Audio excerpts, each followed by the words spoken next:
So I guess we'll start. Hello, everyone. Welcome to our session. It's covering politics in a time of crisis. And we will be talking to some Alabama journalists who will discuss the hurdles and challenges of covering politics and social movements during a divisive time. Our moderator is Mr. John Hammontree, who is a Blackburn Fellow and Advisory Board member.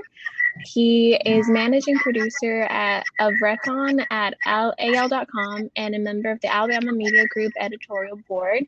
He's also host of the Recon Interview, an award-winning weekly podcast. In 2017, John was awarded the Green Eye Shade Award for Best Editorial Writing in the Southeast and was a finalist for the Scripps Howard's Walker Stone Award for opinion writing. John is a graduate of the University of Alabama, member of the advisory board for the Blackburn Institute and the Alabama Leadership Initiative. And then thank you for being here. Next, we've got Miss Elena Plott. She is a national political writer for the New York Times. She previously covered the White House for The Atlantic, where she also wrote extensively about the transformation of the Republican Party in the Trump era. She is an Alabama native and is currently based in Washington. Thank you so much for being here. Then we've got Ms. Caitlin Collins. Caitlin is a CNN White House correspondent based in Washington, D.C. Since joining the network in 2017, Collins has broken several stories in her coverage of the Trump White House, including major staff departures and consequential political decisions. In 2018, Ms. Collins was included in the Media's list of 50's most influential people in news media. She was also named Crain's News Pros 12 to watch in Watch in TV News in January of 2019, as well as one of Forbes magazine's 30 Under 30 media in the same year. Collins is also a graduate of the University of Alabama. Thank you so much, Ms. Collins. And Victor Luckerson is our last but not least. He's also a Blackburn Fellow. He is a 2011 Blackburn Fellow and 2012 graduate of the University of Alabama, where he studied journalism and history. After graduating, Victor joined Times Magazine as a business and technology reporter and later continued similar coverage at The Ringer in 2016. In 2019, he left his job at The Ringer and moved to Tulsa and wrote a book about the city's historic Greenwood district, which was destroyed by a white mob in 1921. The book will be published by Random House in 2022. Thank you so much for being here, Victor. I will now leave and you guys will continue your session, and then I'll hop back in about 20 minutes before it's over so we can start doing the Q&A. Thank you guys so much. Great. Thank you. Great. Thank you so much. Just some housekeeping before we get started. I do want this to kind of be a free-flowing conversation. Elena, Caitlin, Victor, thank you all for being here. If you have questions for each other, please jump in and follow up with them as we get started. And then for all of you who are watching, if you have questions, please either share your video and audio by clicking the button in the top right corner, and we'll answer your questions that way. Or if you prefer to ask your questions in the chat, please do them that way. I'm hearing a little bit of feedback. I may ask you to mute yourself if you're not speaking. Victor, maybe. So there are, of course, a lot of thoughts about media in this day and age. And I thought, why not dispel some of the rumors and the questions by having a panel of the most talented journalists in the country who each happen to have Alabama ties. Angela already did a great job of introducing everybody, but if we want to start by everyone saying a quick hello and talking a little bit about what you've been covering this year. We'll start with you, Caitlin. Okay.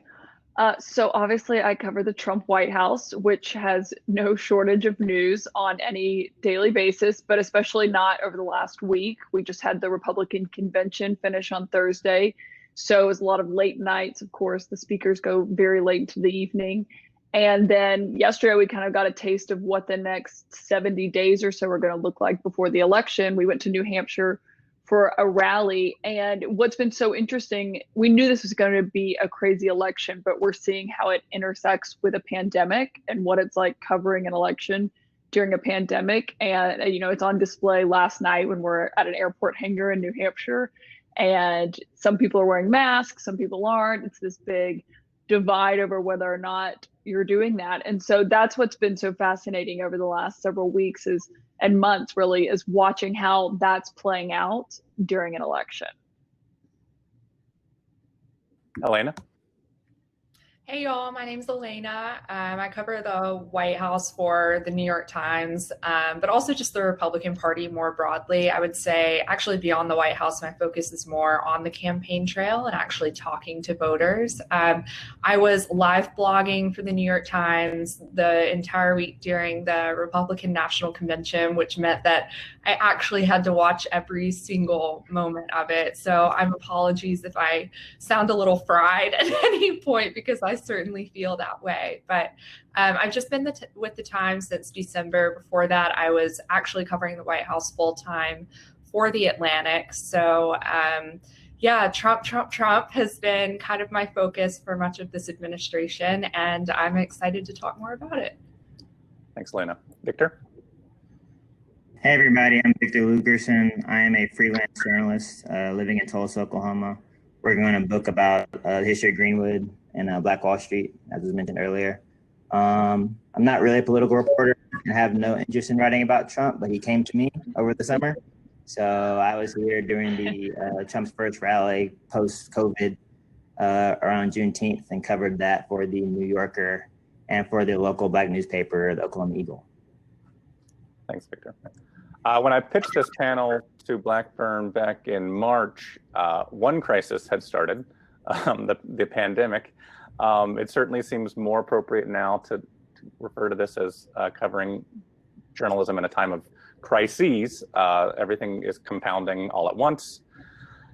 Just this week, we've already talked about the Republican National Convention, but we've also seen wildfires in the West, Category 4 hurricanes in the South, the police shooting of Jacob Blake, the shooting of 3 more people during protests that followed, every major sports league going on strike, college campuses reopening during a pandemic, and during the RNC, they may or may not have violated the Hatch Act. So, how do you juggle and prioritize what to ask about and what to write about when so much is happening at once? Caitlin, you, for example, you never know when you're going to get questions for what to ask when you do get those opportunities.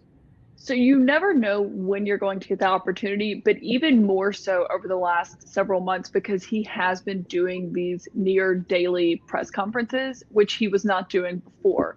And so it's much more comprehensive. You have to have a longer list of questions ready to go anytime you see him. And so it's really something that I just constantly think about. Sometimes I wake up, at 3 o'clock in the morning and I'm like, oh, that would be a good question. And so I just keep a running list on my phone and my notes. And it's always like new questions for Trump. And then it'll be like newer questions for Trump. And then I have to keep updating it. But yesterday was a good example. I was the pool reporter, so I traveled with him on Air Force One to New Hampshire. And sometimes he comes back on the plane during these trips, sometimes he doesn't. But you always have to be ready in case he does. And of course, he had not commented yet on the shooting of Jacob Blake. And so that was the top of our priority for when we did get a chance to question him. But also the fact that the man who's been taken into custody is someone who's attended a Trump rally. He professed support for him on social media. So those are the kinds of things that are obviously the top of your list. But then you also want to ask about, other things that are going on, whether or not he does think it's appropriate the way he used the White House this week at the Republican convention, the Japanese prime minister stepping down, the NBA, all of these things, you can have hit 20 different topics in one question and answer session with the president. So you just really always have to be ready to go, and you can never let your guard down when it comes to something like that. Elena, you've been covering politics around the country this year, including the Alabama runoff here in the summer. What have you learned about how voters and politicians are adapting to the pandemic?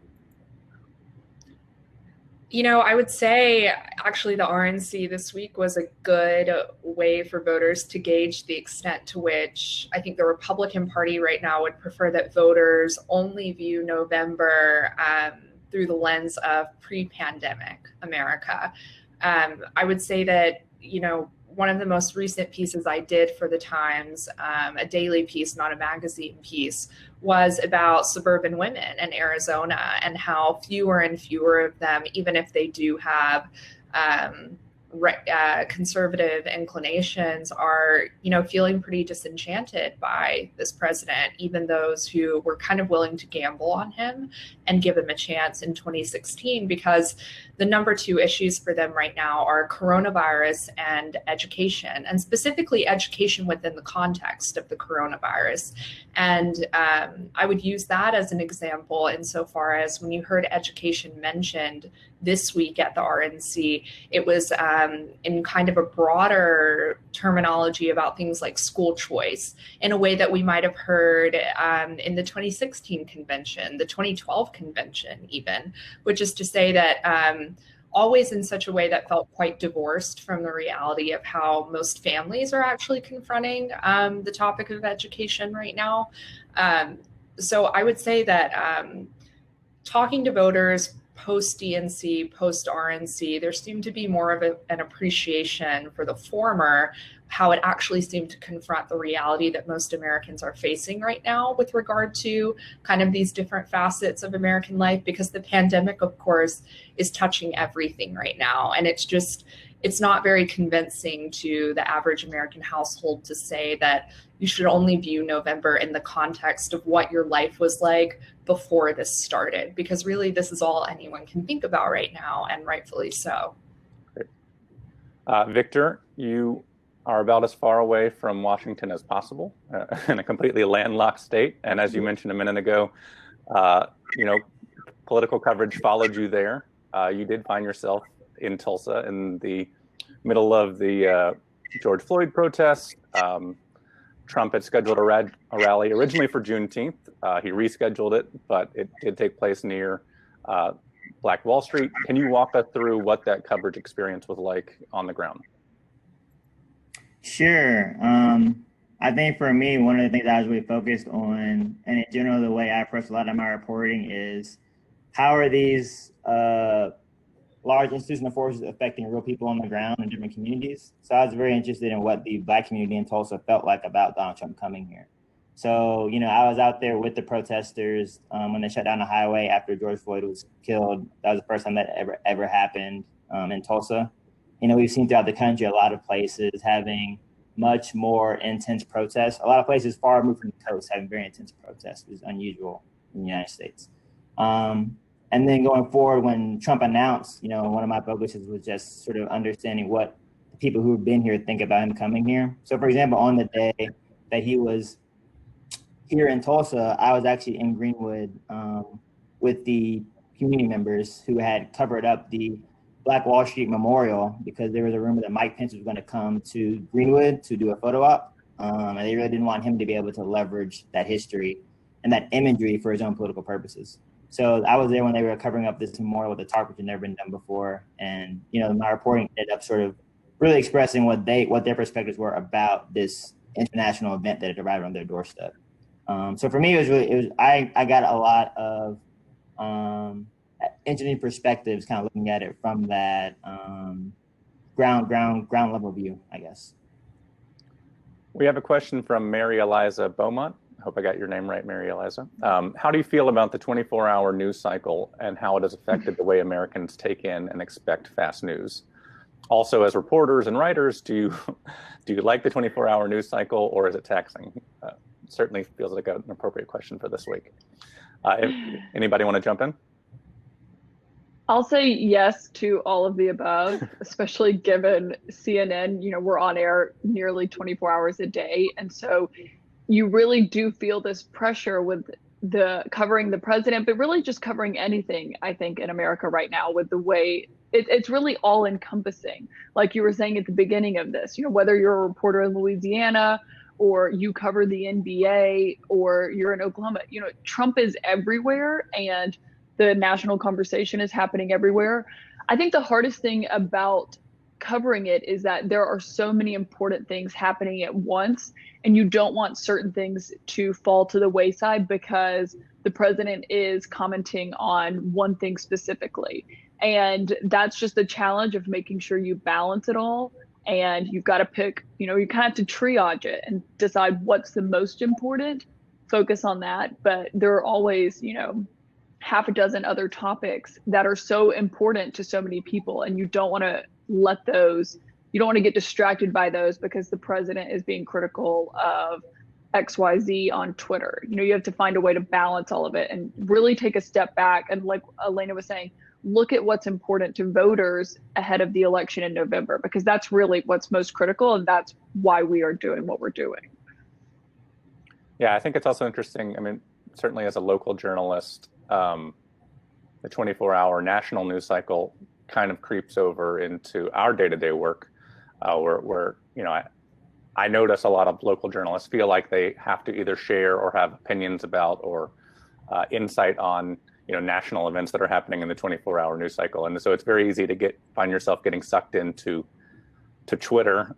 Victor, I know you've taken some time off from Twitter here and there, but it's very easy to get sucked into that. Maybe even last night, just the outpouring of grief for the passing of Chadwick Boseman, things like that kind of hit you by surprise in the gut late at night. So yeah, the 24-hour news cycle, even when you aren't doing 24-hour TV, can feel very draining, just especially when you're stuck at home, I think. I don't know if that's been the case for the rest of y'all. In that news cycle, is there a story that you think has fallen through the cracks this year that most Americans may have missed but should have been paying attention to? Anybody? I'll start with Victor. I don't know about falling through the cracks, but maybe something that's more like happened and then we just haven't really come back to it. I guess immediately after George Floyd was killed, there was this huge outpouring from corporations of all these statements about social justice and economic justice. And I'm very fascinated. I hope we can sort of keep on track following what they're actually going to do. A lot of these corporations are committed to financial commitments to various social justice organizations, or they're saying they're going to invest in Black banks to make all of these commitments. I think we're seeing even more now with this whole NBA strike situation. And so I'm just very interested in sort of following through on what these corporations that, provide the framework for our lives, what they're actually going to do to provide the resources they say they're going to provide. So that's not necessarily a missed story, but I mean, it all happened. Like when that was happening, that was in the midst of all the peak of the protest, And so I don't know how many people are paying attention to the actual commitments the companies are making that are going to end up, defining job opportunities for the people in a lot of underserved communities. Elena, what have you seen? I guess I would echo Victor and say there's not necessarily a specific story I could point to that I think has fallen through the cracks, but I do think, even as somebody who devotes pretty much 50% of my time to the Times Magazine, and I don't really have to do the daily paper necessarily. When I do paper stories, it's usually once a week. So I do have a bit more of a luxury to step back and kind of say, okay, based on my reporting, what do I think is actually filtering down to voters and affecting their lives, and what is actually translating to something they might care about? At the same time, though, even the magazine, we kind of fall prey to the top line demands of what's happening right that moment in the news cycle. So I guess, for a personal example, the first thing I pitched and the first thing I was assigned by the Times Magazine was a pretty extensive TikTok. And I would hope you guys remember this, but I would understand if you didn't, the 4 Black churches that were burned down in Louisiana. And just how that was something that was never really returned to in a full kind of, 6,000 word type way to understand who this guy was. Of course, he was the son of a deputy sheriff, a 21-year-old white man, and why he decided to do this. And at the time, it was a huge deal, right? Mike Pence was down there. Trump later invited one of the pastors to the National Prayer Breakfast. And so it was kind of the perfect story right then to pitch. But, we're in this moment that 1 month later, nobody's talking about it anymore. And that's something that for me has just been on hold for months and months at this point. And even though I think it's a story that, it could do so much by way of explication of this current moment, because you're not sort of hitting the kind of top line notes in terms of a news peg with the protests right now or George Floyd or anything like that. It's just so much harder for those stories to gain purchase, even in a pitch meeting today. So I think it's a constant battle among reporters, editors, within ourselves, not even just, within the market of what readers are looking for right that moment. Certainly. Yeah, I had honestly forgotten all about that. So thank you for the reminder. I look forward to that story. Caitlin, what about you? If it happens. if it happens, yes. I think one of the biggest things is healthcare, and something that normally would be a massive conversation. And this happens every day. We see things, we talk about this among the White House reporters, something happens and we're like, in a normal, traditional, back where this world we're living in now, this would be a story that lived for weeks and weeks. And now those stories take up 3 hours of the news cycle, and then we move on to something else. But I think healthcare is one of the biggest ones. And I thought about this earlier this year because it was a day that we published a story that the Obama administration, or the Trump administration, was getting ready to submit its final argument to the Supreme Court. Of course, it's got this lawsuit seeking to invalidate Obamacare. And we had reported that the Attorney General went to the rest of the senior White House aides and the president and argued for changing their argument, basically slimming it down, not arguing to invalidate the whole law, just certain parts of it.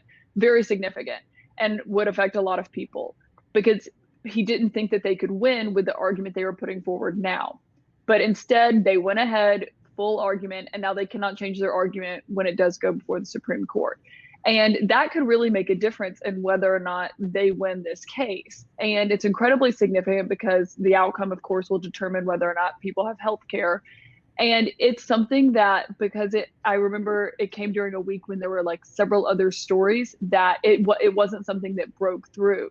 And I remember we were so surprised, and someone from the White House called me, and we were so surprised that it wasn't a bigger story, but it was because there were so many other things going on. And so you do see that it can be harmful when there is so much going on that people, they're exhausted by the news. So you can understand when they're not paying attention to every single story, because if you did, like how we feel, it is exhausting and it can be overwhelming at times.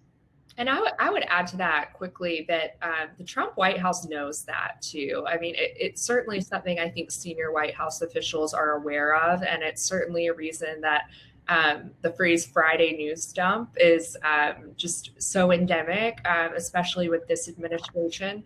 I think Trump a lot of times gets way more credit than he deserves in terms of, strategy and this 4D chess and whatnot. But I also think he's somebody who actually does understand that the White House holds tremendous power to change the narrative at the drop of a hat if they would like to. And, if they don't like what reporters are currently covering, they actually know how quite easily to, slip something into the Twitter feed even that changes the conversation. So I think that's something else that reporters are constantly battling. Like, is this actually worth changing the narrative for, or is it something that's just a distraction and doesn't actually have the substance needed to be worth covering?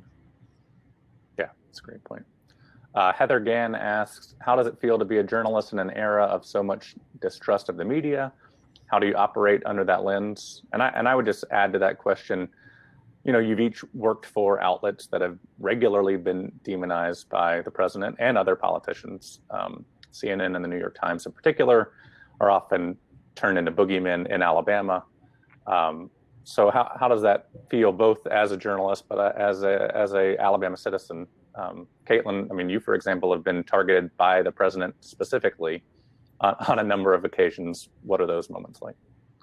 It's frustrating in a sense that when I do go home, you realize how much of an effect what the president says about an organization has on people. And with CNN, it's never been more obvious. And when I covered the Roy Moore Senate race, when he was going up against Doug Jones, of course, it was really obvious then because we were on the ground, and I would notice a difference in the conversations that I would have with voters if I started with, I'm from Prattville, than if I said, oh, I work for CNN. And if I told them later that I worked for CNN, they would more likely keep talking to me. But if I started out with that, it really was a struggle. And so it's frustrating because I know how hard my colleagues work, not just at CNN, but at the New York Times and all these other outlets, and how much they do try to be fair and to get it right and to be accurate. So I don't like that. Of course, I've been to many, many Trump rallies where he points back at the media and he calls us fake news.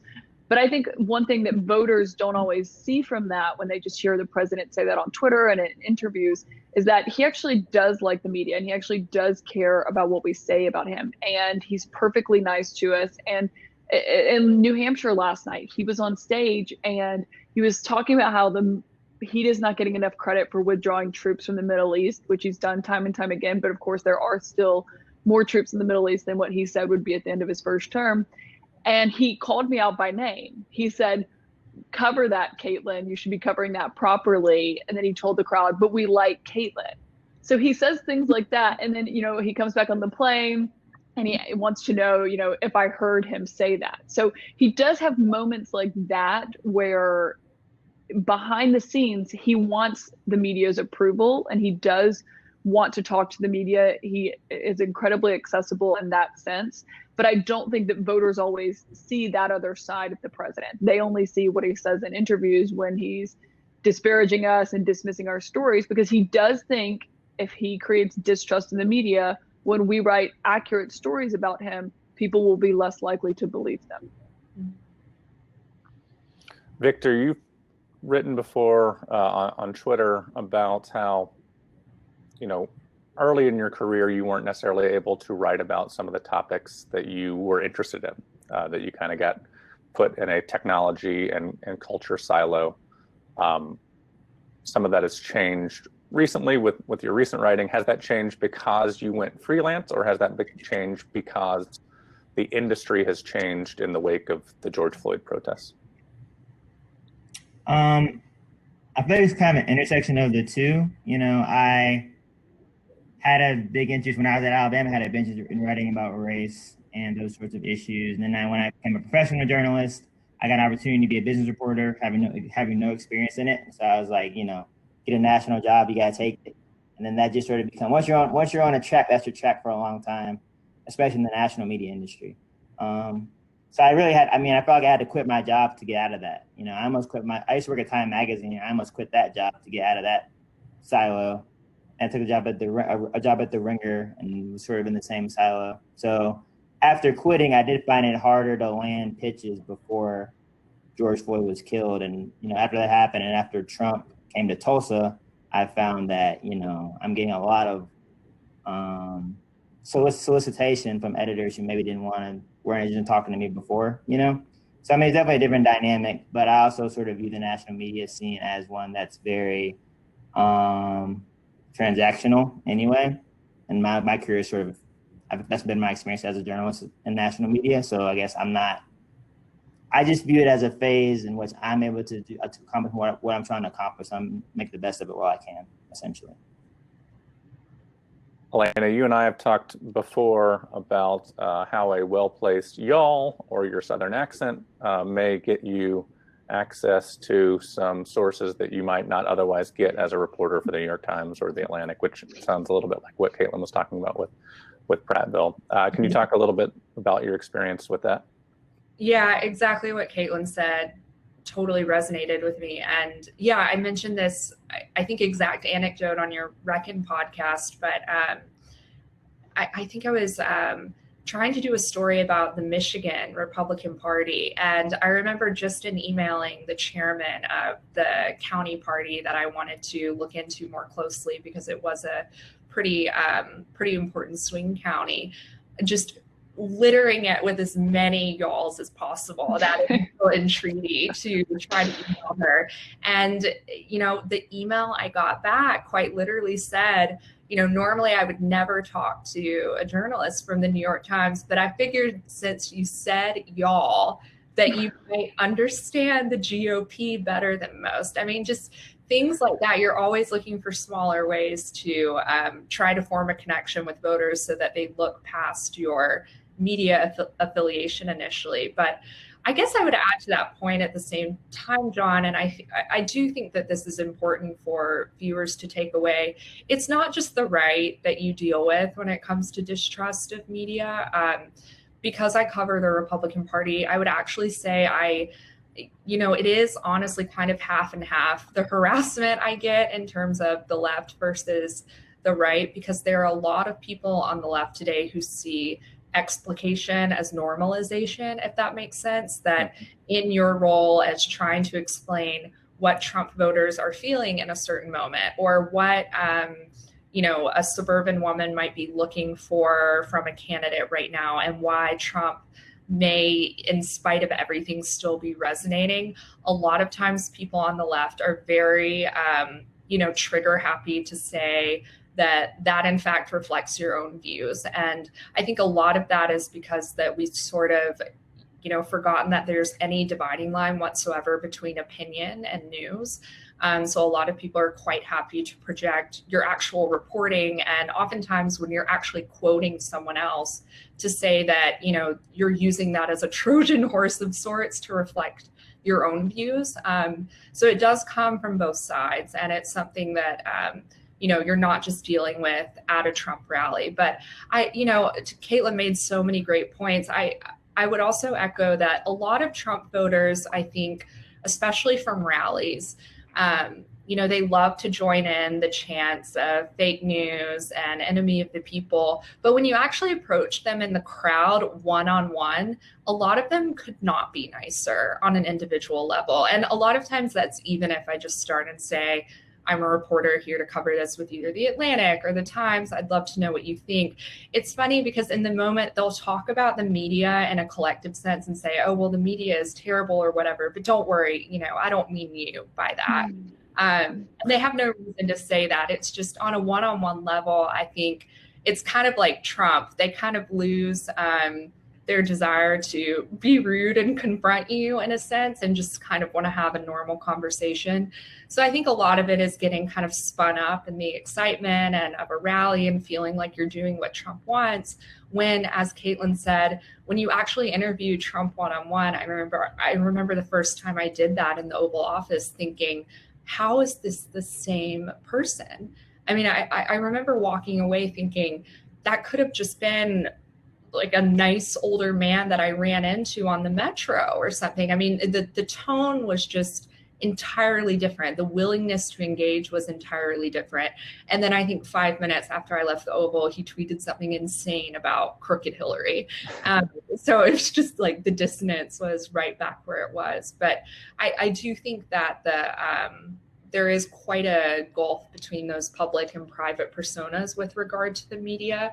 That doesn't actually trickle down to voters a lot of the times. But yeah, to bookend this rambling aside, I would just say that when we talk about the demonization of the media, even if the loudest spokesperson for it is somebody on the far right, it doesn't mean that people on the left aren't equally as excited to come after reporters for perceived bias.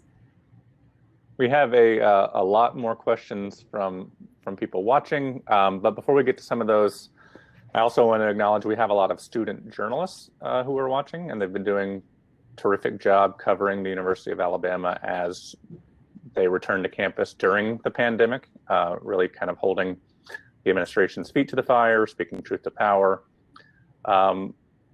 What advice would you offer to these journalists for sorting through public information and misinformation, as the case may be, when trying to tackle big stories like this? Victor, I know you were editor-in-chief of Crimson White during your time on campus. Maybe we'll start with you. Sure. I think having a verification rubric for yourself is really valuable. When I was at the Crimson White, the tornado that destroyed a large portion of Tuscaloosa occurred, and we made a lot of mistakes reporting student deaths and the chaotic aftermath of that. And then based on those mistakes we made a very specific rubric that said, we have to find these criteria in order to confirm a student has died. Like we have to find these 4 or 5 different things that are hard to figure out to confirm it, or one simple thing like a hospital says it, or the mother says it, or that kind of thing. And so basically we created this almost like a legal framework in which to process the information. And once you have a rubric in place, it makes it easier to make those decisions without getting caught up in the emotion of the moment or the excitement of Twitter or that kind of thing. So basically having some sort of standards for yourself before you're in the crisis is really valuable. Caitlin, you have anything to offer? I would say stay off Twitter. Yeah, I think it can be good, but I think that especially when you're young, and I don't say this to be patronizing, I say this as someone who is still young and remembers quite well starting out as a 22-year-old journalist, just how quickly that the perverse incentive structure of Twitter can really, I think, mess with your craft as a journalist.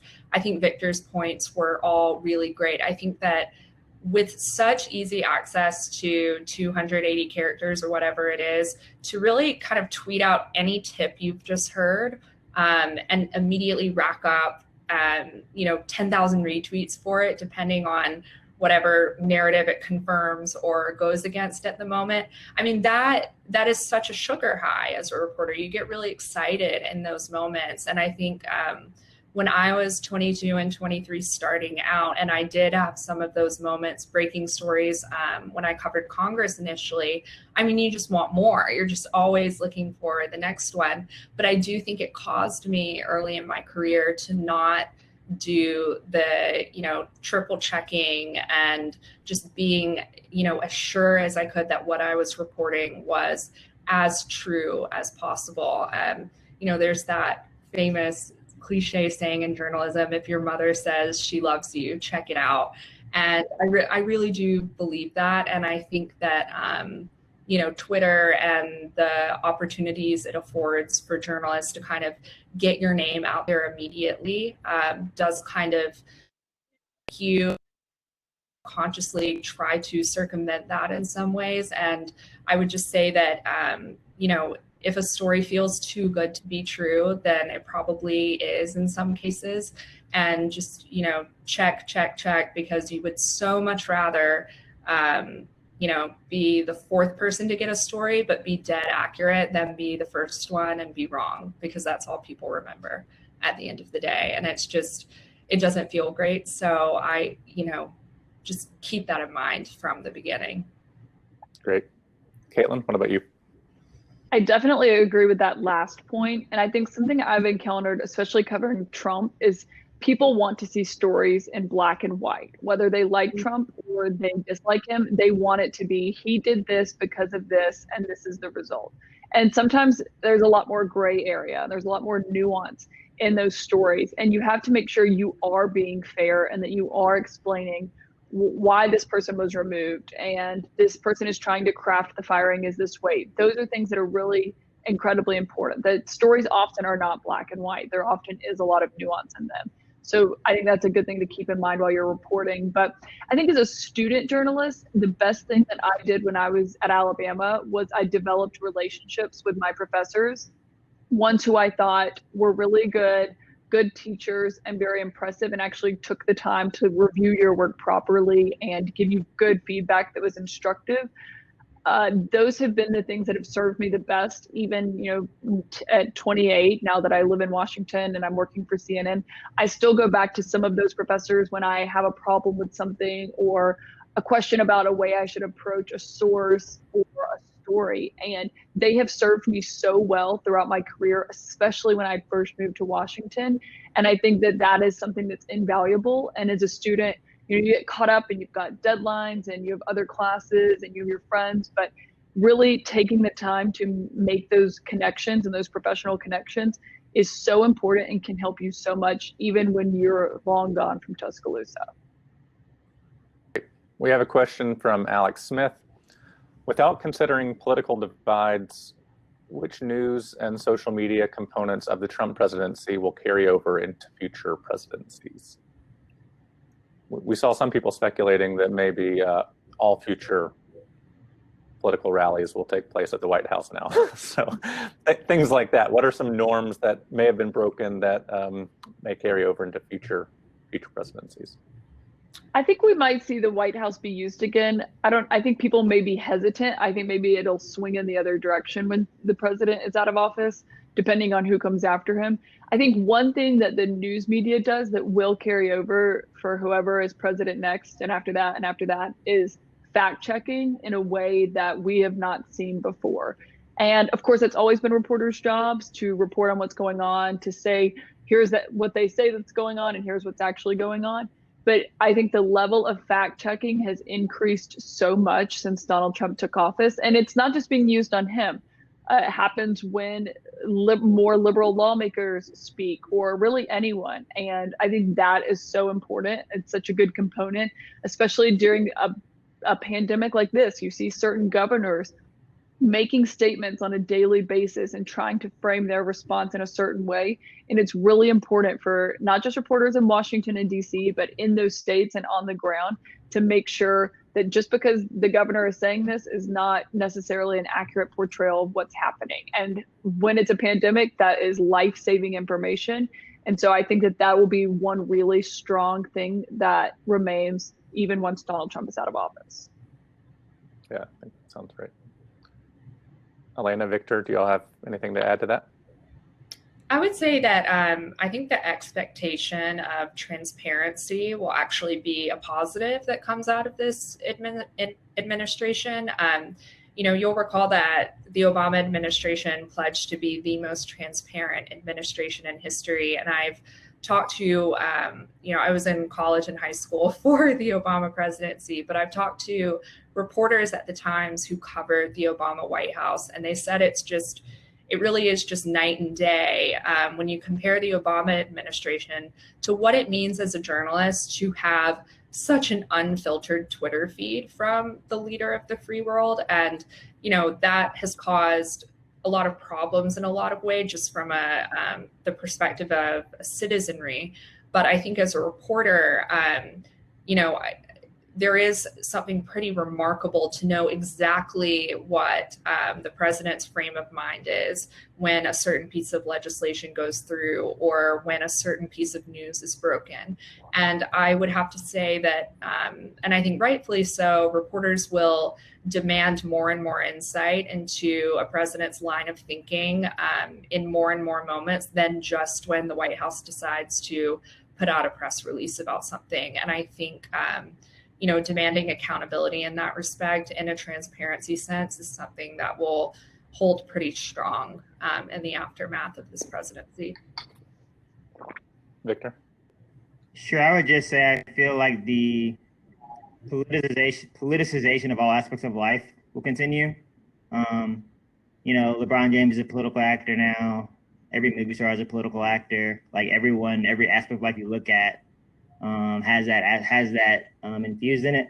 I think about that a lot because I started working at The Ringer, which is a pop culture website, essentially, at the start of 2016, when people thought Hillary Clinton was going to be president. And the entire sort of Ringer, Grant Link conceit is that the world is so calm and normal right now that we can talk a lot about like Ghostbusters and stuff like that, And so it's interesting to be somewhere like that and then have Trump get elected and have to sort of watch that place sort of rejigger itself around a highly politicized environment.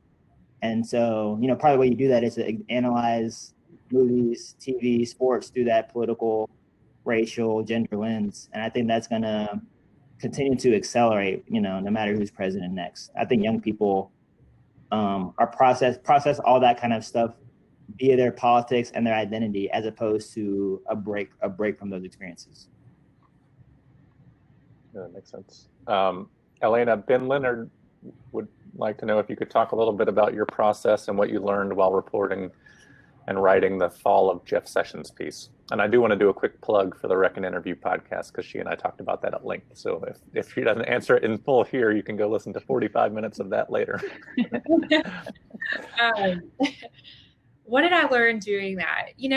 I didn't mention this in my intro, but I am writing a book for Penguin Press right now about Judge Frank Johnson, who I know y'all did a panel on earlier, which is pretty exciting. And Governor George Wallace and their relationship. And, you know, I think when I proposed that book initially and was shopping it around to publishers, I kind of thought it would be like a nice departure from the current moment to, you know, sort of sink my teeth into when, you know, the news of the Trump era had died down for the evening, but increasingly it seems to blend in one-to-one a bit more. And I think that reporting the Jeff Sessions story kind of reaffirmed a lot of that for me, just, you know, how much politics really hasn't changed decade to decade. And that, you know, a lot of times when politicians say who they are, you need to believe them. And even as somebody who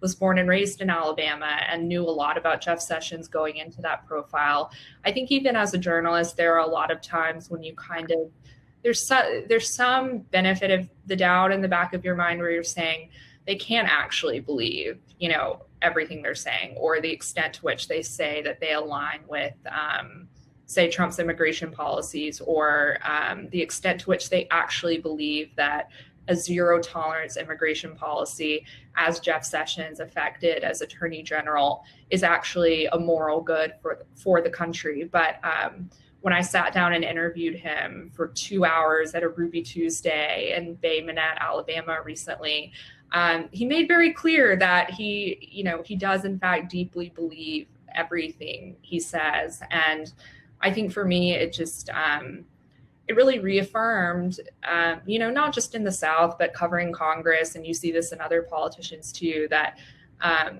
so many of the same questions that we were asking politicians, even during the civil rights era, hold true today, and remain equally as important. And I guess I would say that was my biggest takeaway from that. I will say by the end of that interview, my head was kind of throbbing, and it was by far the craziest interview I've ever had with a politician. I feel like by the end, he sort of forgot that I was there and just sort of kind of talking to himself, stream of consciousness, about, you know, how much he missed his childhood and trying to decide among himself how much segregation, you know, made him enjoy his childhood more than he would have otherwise based on the advantages that he attained from that. So in a pure repertorial sense, it was pretty astonishing, because senators especially are usually pretty good at making everything seem as filtered as possible and just like a verbal press release. And to have that kind of, you know, stream of consciousness moment with a politician, you know, I'm not sure when I'll get that again. So I do think that interview will stick with me a long time just for that reason alone. Some of the quotes in that interview were jaw-dropping. I just shared it in the chat for those of you who have not read it.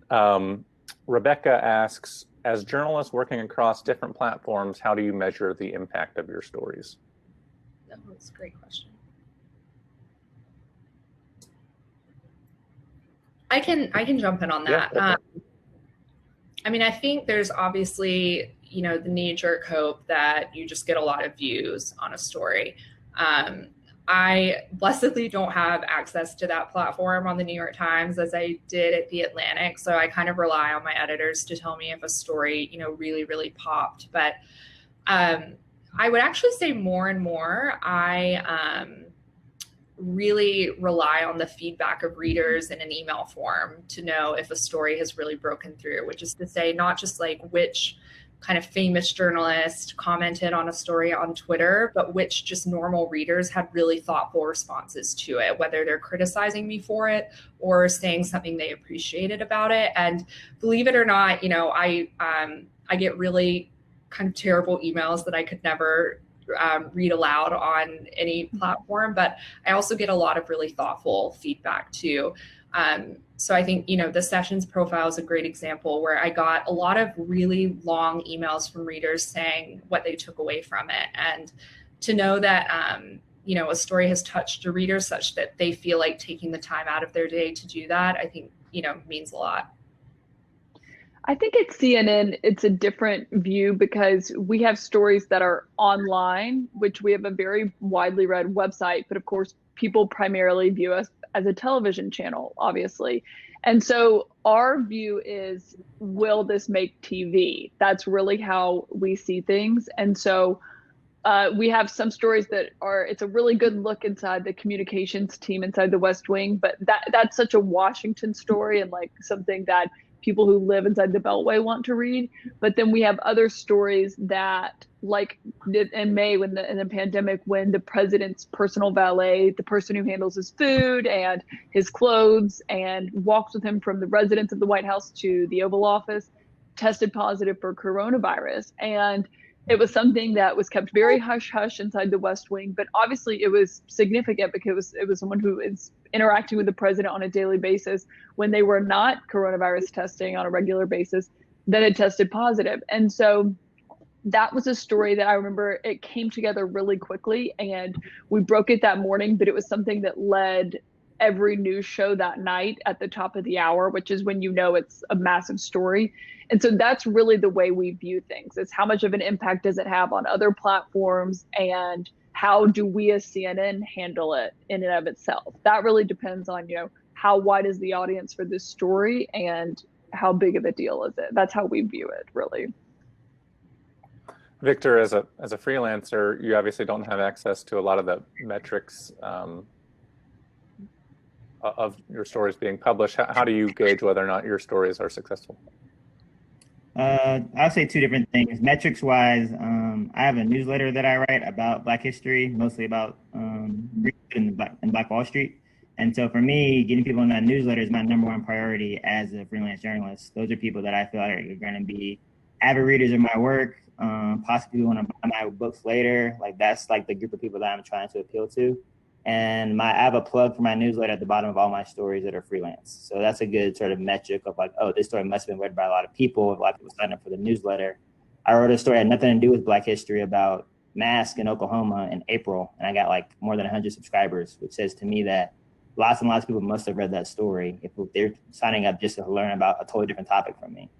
But secondly, I would say I'm in a unique position because I'm like a quasi-local reporter. Like I'm in Tulsa, most of my stories are about Tulsa, but they're in national outlets, which means that a lot of people here read them. And so, I wrote a story about the bookstore, the Black-owned bookstore in my neighborhood this week for the New Yorker.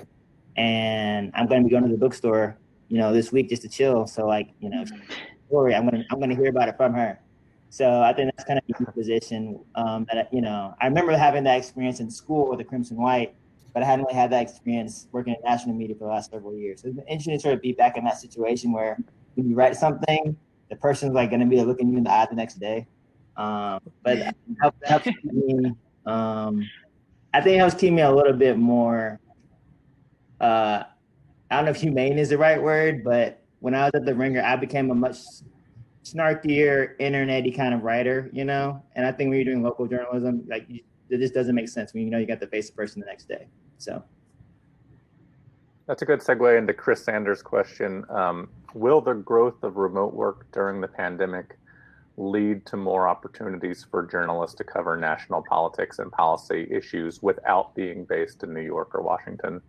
How might that shift change the nature of political coverage? Obviously, you've had some experience with that in Tulsa. I want y'all to have the opportunity to answer that question, but I also kind of want to jump off of that. Victor, you've been working on this book about Black Wall Street.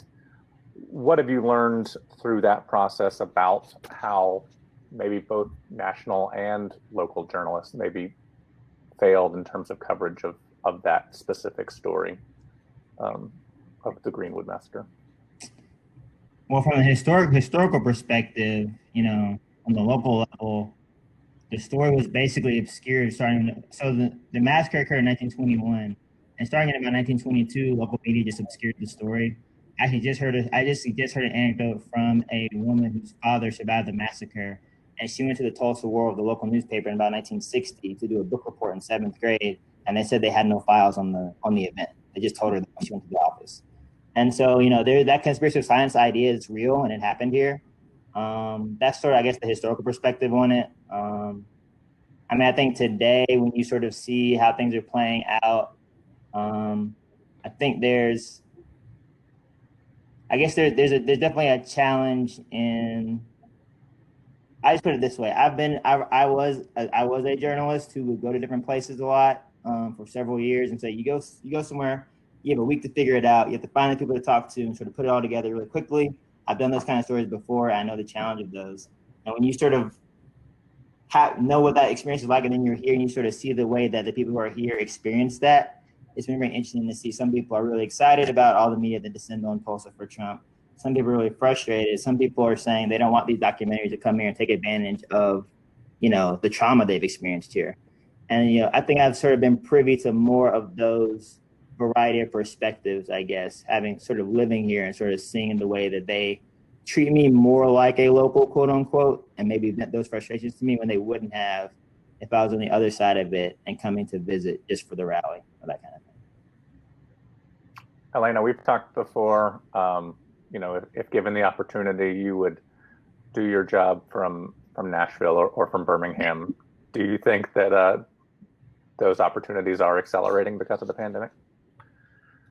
It's such a good question, and I can't say I know that they are necessarily, even though I think by definition what we've learned through the pandemic is that even people in industries that might necessarily seem amenable to working from across the country from where your company is based, it is actually quite feasible to do. But I do love this question, and I really appreciate it because one of my favorite authors ever, Marshall Frady, who incidentally was a Southerner and wrote amazing magazine pieces for Harper's and Life and Saturday Evening Post.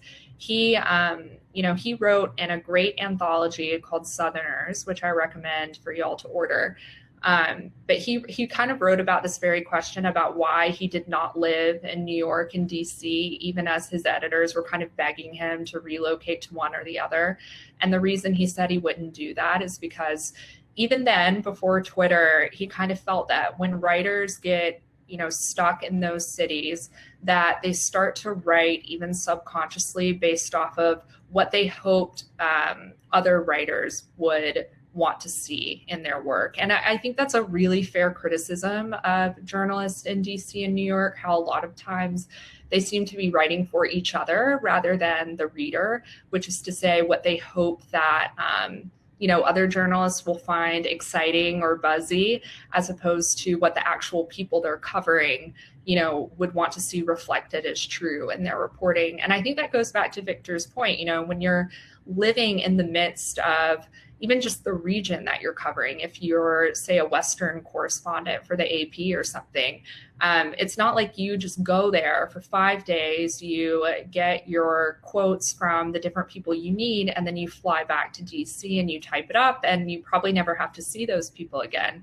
But if you have to face, your sources at the coffee shop the next day, they can say to you, you really took what I said and you kind of mangled it to fit a narrative that people in DC and New York might find really exciting to know is true, but is actually not at all reflective of what's happening on the ground here. And I think about that a lot, that, you have a huge responsibility as, an East Coast based journalist not to, or to avoid as much as you can seeming like you're just parachuting into somewhere and kind of taking the material you need and then molding it to a lot of times what might seem like what you wanted the story to be before you even went out there, if that makes sense, instead of letting people tell you what the actual story is. And I think all of that just becomes so much easier if you're actually living among the people that you're covering day in and day out. But I think it goes back to the evils of Twitter. I just think that there are so many journalists who I admire and who I follow who every now and then I'm like, you did not write that for an actual reader. You wrote that because you hoped that, other people in this town would be impressed by, the way you phrased this or whatever. And I just feel like every day as a journalist, we have to strive to do the exact inverse of that. Caitlin? I think both are important. You have to have reporters who are in DC and New York, and you have to have reporters who are out throughout the country. I say that because you're covering the White House, you have to be obviously in Washington, but also being in the newsroom and we've seen this, the CNN newsroom is so critical to when things are breaking, the way people operate is amazing to watch. And we're all in one, we have a breaking news desk, and it's this circular area where we all are. And there's a camera right there. And I can't tell you how many times I've been at work for other reasons and something breaks, someone gets fired, and you rush to that desk. Your editor who's approving your reporting is right behind you. The person who's sending it out is right there. There's another guy on the phone with the control room. And it is like this amazing thing to watch. So I think that's really important. And we've really missed that during the pandemic. We talk and we're, it's one of the hardest things about this is not having that when things do break, because when news is breaking and you're in your apartment, it's just very different than when you're collaborating, you're all together. But I think one thing that really stuck out to me about how important it is to have someone there, like what Victor was saying, who knows it and who lives there and knows these people and has known them for years, is the Jeffrey Epstein story. And Julie Brown, who works in Miami for the Miami Herald, did some of the most incredible work I've ever seen on that. And it was because she knew everyone involved in that. And she had been covering it and trying to uncover it for so long and trying to tell that story for so long. And a lot of reporters in New York and other places had tried to tell that and been pushed down by either their editors or by powerful figures. And Julie Brown was not someone who was like that. And it was like, it was amazing to watch. And so you do see in a moment like that, how her story and the work that she did alongside other reporters has such a profound effect on things.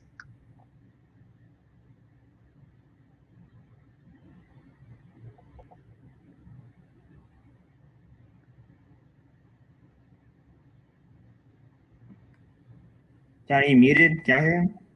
Wait, I think you might be muted. Okay, I thought that was just me. I am muted. Sorry. A couple of quick housekeeping things. First, I need to unmute myself. And second, my brother Mark has pointed out that I've been sharing stories in the chat that other people had already shared. So sorry about that. Just scrolling down, reading the questions. I don't think we're going to get to everybody's questions today. I'm sure any of these guys would be happy to take your questions via Twitter or other platforms as well. Please read and support their work. Nayeli Pineda says, Elena, how different is it getting the same political messages across when writing to Spanish-speaking audiences? Do you tailor topics for those articles? Oh, do I tailor topics for those articles? No, but I would say that I do collaborate a lot with our Spanish-speaking editors on the back end of stories about ways that we can kind of package a story I've already written for a Spanish-speaking audience. I mean, that is such an amazing thing about moving even from a place as great as the Atlantic, which does have a lot of resources, to going to a place that like the New York Times, where the resources are like, you can't even believe. I mean, I never collaborated with an editor before about how to present my work, most appealingly and accessibly to a Spanish-speaking audience. So it is really exciting to be, in a workforce that is prioritizing questions like that. But yeah, it's something I'm learning more about every day. We have two questions that I think are kind of related. Jack Kappelman asks, how do you square maintaining access to the president/administration and countering misinformation? And Kyle Van Frank asks, how do you balance the dissonance we're discussing? Does one side of the president, Trump, no pun intended, the other, should we ignore TV/Twitter, President Trump for the personal, and or vice versa? I think those would be mostly for Caitlin and Elena. I'll take the one on access, because that's actually something that I learned starting to cover the White House. I'd never covered something like this before, and learning to develop sources and how to maintain relationships with sources is one of the biggest aspects as a reporter that I've learned covering this White House. One is there's high turnover. So a lot of times your source who was amazing and who was in the room for all these meetings then leaves the White House because they got fired or they quit. And then you've got to develop a new one. And that is a trying process. But also, this has been a big topic, I think, for our viewers and the audience, for any reporter, is access journalism is something that people have a question about. If a story is written favorably about Kellyanne Conway, for example, then people assume that she's your source on other things. And I'm just using her as an example.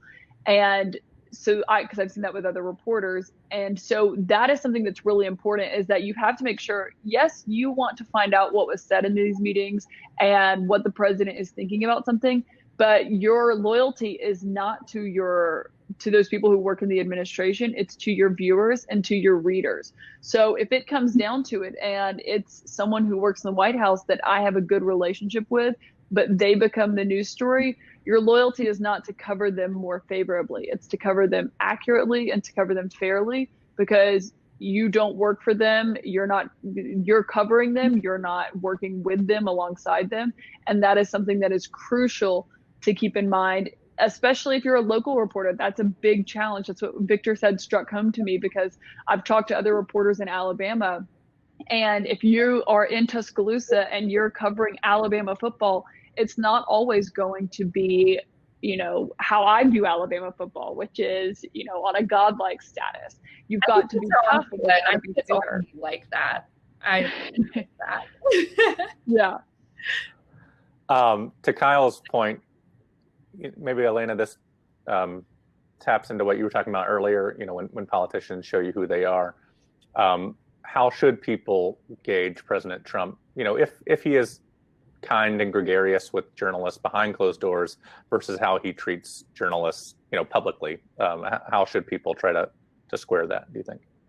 Well, I think it's the responsibility of journalists to try to help them understand that. I'm not doing my job if, when I'm telling the story of that meeting with President Trump, I try to say, actually, guys, this is how he is. And this is the real President Trump. In fact, what I think your takeaway as a reporter has to be in that moment is, this is somebody who really tailors the way he acts to a certain audience. In other words, he is a, consummate politician. So I think it's really, really, important as a journalist to try to filter out for readers, what is the truest reflection of somebody possible. I think if you find as a reader that you finish a story about the president and, there are conflicting narratives happening and you don't feel like the journalist has actually put forth not an opinion, but an argument and a strong analysis of what the public should take away from that exchange you're describing, I would say that the journalist probably didn't do a great job. It's not just a journalist's job to give you all the information you need to make a decision. I think it's also their job to synthesize that information. Again, I think there's a very strong difference between analysis and opinion.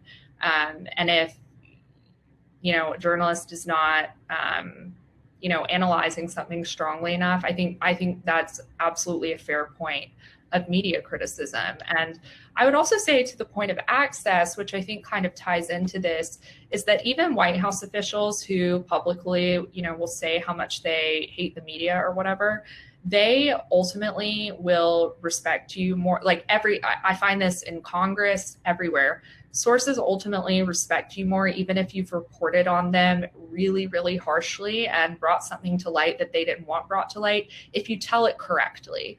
I often find that, when I talk to a fellow reporter and they feel like they've been burned by a source or whatnot, that source is often feeling that that person is just entirely unfair in the way that they've presented a story. And sometimes that characterization in and of itself is unfair, but I think it goes back to why it's so important to commit yourself to telling the truth. And I think that a lot of people in Washington, when they feel that they can rely on you to actually just tell the story as it is, without fear or favor, that you actually might find that you get more access to stories that you might not have earlier. I'm going to combine two more reader questions, viewer questions. At the risk of being totally depressed, can you share your thoughts about the future of newspapers? Asks John Saxon. And then Alex Smith says, what can we do as a Blackburn family to better support or be a resource for each of you? Obviously, reading and following your articles is obvious, but what else? So two things, future of journalism, newspapers as a whole, and then also what can we do as an audience to better support each of you? Victor, why don't we start with you? Sure, the how to support thing. This is a quirk I always tell people, especially when I used to write long features on The Ringer, but all these companies are actually analyzing time on site, and those time stories are read very closely. So if I write a super long feature, if you can just scroll all the way to the bottom of it, whether you read it or not, just keep scrolling as if you read the whole thing. It's much more valuable to my editors. Just scroll, keep scrolling. In terms of the other question, it's subscribing to news organizations is extremely important. I don't work for a specific one, so I can't plug a specific one, but I think having more people invested in the civic infrastructure of journalism is really valuable. So for me personally, I subscribe to a few national outlets. I subscribe to the Tulsa World, and I subscribe to the Montgomery Advertiser, my hometown newspaper, because I want them to have the civic infrastructure that's important for them to make, informed decisions about their lives, even though I don't live there. So I would just highly encourage people to subscribe to papers, and specifically in communities that you care about. Maybe you don't live there anymore, but you care about that community. Subscribe to an organization doing good work there. Elena? I would actually say that in some ways, I know this is not talked about as much, but it's one thing I do think about a lot, that in some ways the future of journalism depends on people actually wanting to be reporters. I think that there's this huge moment happening right now, and has been, I think, for the last several years, that because everyone has a microphone now with social media, that's really great in a lot of ways, but I think it leads a lot of young, hopeful writers to want to be opinion writers as opposed to reporters a lot more, because it's so much easier to broadcast your opinion, and I think the immediate gratification you might get from seeing who agrees with you and who doesn't, and challenging people and whatnot, can often, make reporting seem maybe less sexy, and what it takes to actually rise the ranks of actual journalism, like being a general assignment reporter and going from there and covering things like the school board and the PTA meeting and whatnot. I think when you have, just so much at your fingertips, that things like that can seem like a step back almost, but I would just say that they're really not, and that valuable journalism really is more important than ever. And so if you are somebody who, feels like you have an inclination to write and tell stories, do as much as you can to go the reporting route rather than the opinion one. And I do think the future of journalism will thank you in the end for that, because newspapers are not just made by the opinion page. The opinion page is actually just one section kind of near the back of the paper.